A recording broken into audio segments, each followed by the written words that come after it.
Quand elle a regardé le prix, le serveur a changé de ton. Pas un mot méchant, pas une insulte, juste ce petit regard, celui qui dit « ça va encore être compliqué ». Et le pire, c'est que toute la salle l'a senti. Le silence, les regards, les gens qui écoutent sans écouter. Parce qu'aujourd'hui, la pauvreté est devenue un spectacle public. Elle était seule, petite table au fond. Elle avait commandé un café et un plat du jour. Rien d'extravagant. Mais quand l'addition est arrivée, elle a regardé son portefeuille un peu trop longtemps.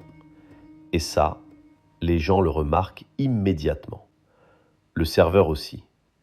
Alors il est revenu, plus froid, plus sec, comme s'il voulait accélérer, comme s'il avait déjà décidé qu'elle allait poser un problème.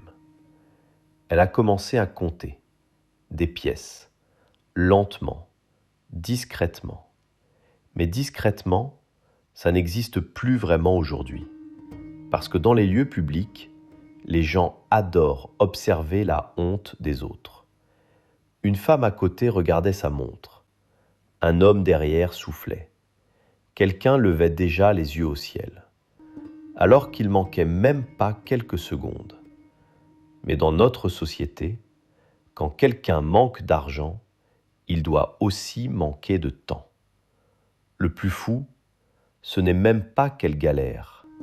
Le plus fou, c'est qu'elle s'excusait. Elle disait « Je suis désolée ». Désolée de quoi? D'exister?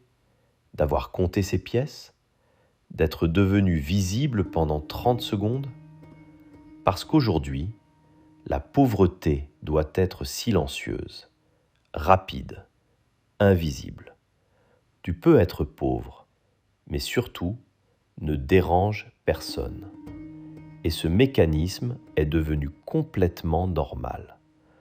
On regarde quelqu'un galérer comme on regarde une scène gênante dans une série, avec ce mélange étrange de malaise et de jugement, comme si tout le monde avait besoin de se rassurer.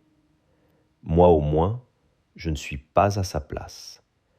Et c'est là que le système devient pervers, parce que les gens ne jugent pas seulement la pauvreté, ils jugent ce qu'elle leur rappelle.